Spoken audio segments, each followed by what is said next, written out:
Hey, thanks again for the opportunity this morning. It's great to be joining a panel of such distinguished speakers. So I really want to try and set the scene this morning for the rest of the conversation. So very quickly, for those of you who don't know Everidge, I'm just getting feedback from someone. Don't know who that is. Hopefully everyone can see my screen. So quick 101 on Everidge, offices throughout the region, been going over 12 years, and we work with everyone from literally companies who haven't even found their garage yet, right through to Fortune 100s. The reason I say that is that we get a very unique perspective, not just regionally, but in terms of what small companies are facing and very, very large companies are facing as well. So let's get into cyber. Cyber typically is around two key areas. Either someone's trying to steal your money or they're trying to steal your intangible assets. Now I'm going to define what we call intangible assets, and this will make sense quite clearly. So to give you a different perspective, for those of you who don't know the story about John Dillinger, who's misquoted, it was actually Willie Sutton who said this when he got asked, why do you rob banks? And the answer was simple, that's where the money is. So if you look at where the money is now, this will tell you where you're likely to be attacked. So just to give you some data, this is the S&P 500 over the last 40 years. And what it highlights is that in 1975, your assets were essentially 82% tangible. And that meant that they could be physically stolen. What we see in the 80s and the 90s is this migration of asset value from tangible to intangible. Now, I'm going to define intangibles a little bit better in a moment. And then now intangibles now account for over 90% of the S&P 500. And if you're a digital company, it's typically around 98%. So the world's biggest companies, Facebook, Apple, Amazon, Microsoft, their intangibles account for 95% of their asset value. So intangible assets, another way to look at them is there's a variety of ways of describing intangible assets. And it really doesn't matter how you describe it. We boil it down to anything that is a non-physical asset. So if you go and talk to an IP lawyer, they call it IP, lawyers call it, accountants call it goodwill. If I go out to the manufacturing sector though, they call it secret sauce. It's all the same stuff because ultimately it's how are you going to drive margin and/or market share in your business.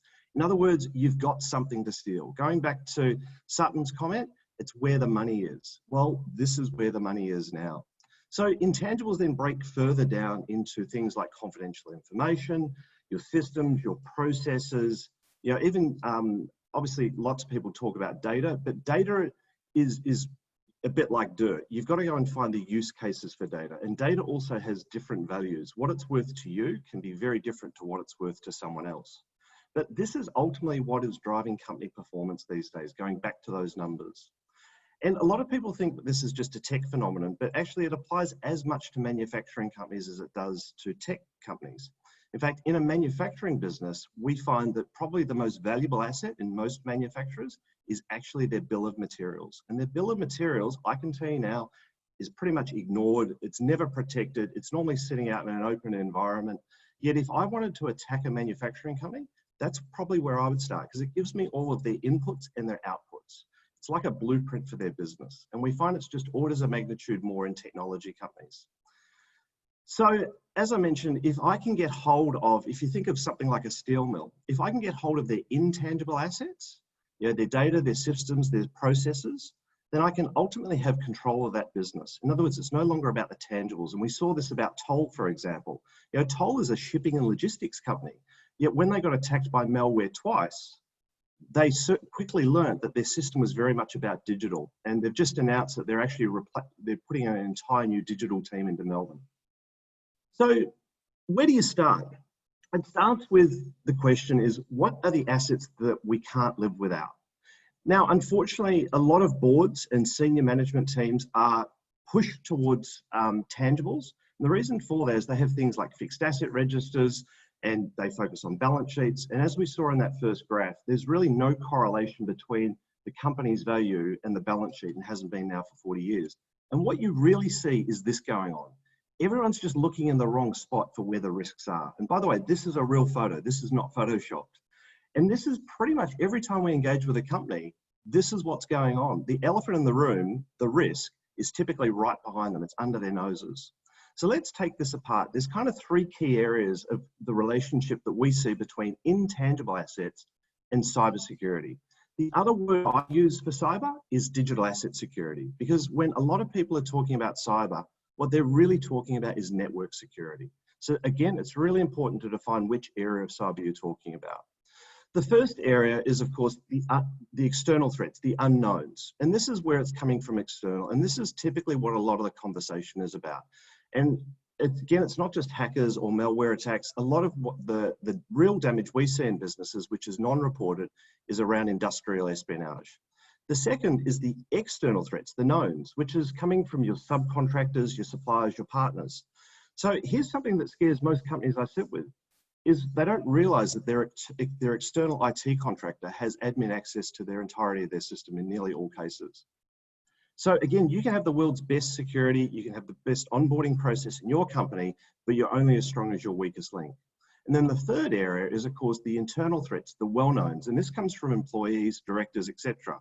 In fact, we often have situations where it's an internal employee that's been compromised, or they leave and go to a competitor with those valuable intangible assets because the company's never done a proper exit process. In fact, New Zealand is one of the few countries in the world where it is a criminal act to steal a trade secret, with the US, for example.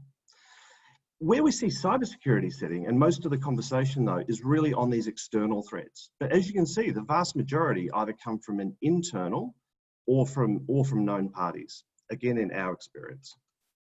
So really, cyber often is focusing on the alarm system. It's not focusing on the house, and it's certainly not focusing on the jewels sitting inside the sock drawer, to use a house analogy. So the question you've really got to ask is the real threat coming from inside or outside? And is it criminals, or is it also competitors? Often we see one of the easiest ways to compromise a company is you just try and hire out their senior management team, or you interview them, and it's amazing what they'll disclose. And this really comes to my next point. People will only pay for what they cannot steal. And unfortunately, we're probably all guilty of it at some point, that we probably took something, whether it was a lolly bar at the supermarket or downloaded a movie or a song. And unfortunately, this comes back to your broader intangible assets in your business. So if the real prize is your intangible assets, then what do you do? The first question is, what are your intangible assets? And again, you really want to get this into that detailed conversation. Second of all is, do you know what these intangibles are even worth? In other words, if something's not of high value, and by the way, that's the value to you and also externally, then are they even worthwhile protecting? Do you even know if they got stolen? And again, a lot of the time we find assets people don't realize assets have gone until they pop up in a competitor's product or service. And more importantly, what's your plan to protect them before the horse is bolted? Because the old saying is you can't unring a belt. So what should companies and boards do? First is identify those assets. Second of all, work out how you're going to protect them. Third, work out what those risks are, because once you know what the risks are, then you can start coming up with strategy and also actions to implement it. And the key point here is that directors and officers have a fiduciary responsibility to manage all assets. It's your first responsibility as a director or an officer of a company.